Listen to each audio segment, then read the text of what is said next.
Here is heavy-duty welded rack. Let me show you how to assemble it. Better you can have a friend help you.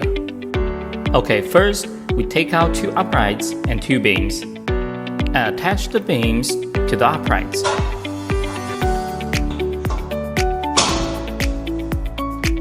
Then assemble the rest beams. Take out the crossbars and parts kit. Now let me show you how to assemble it.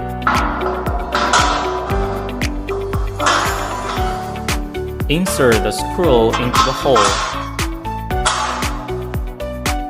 and install the nuts.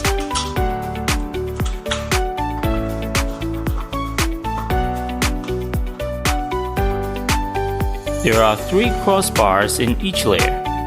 Find the right angle to place the wire mesh.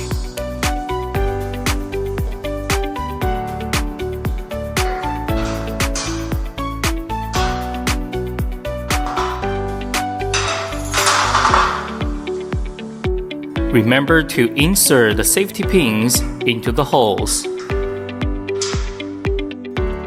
to prevent the beams popping out of the rack.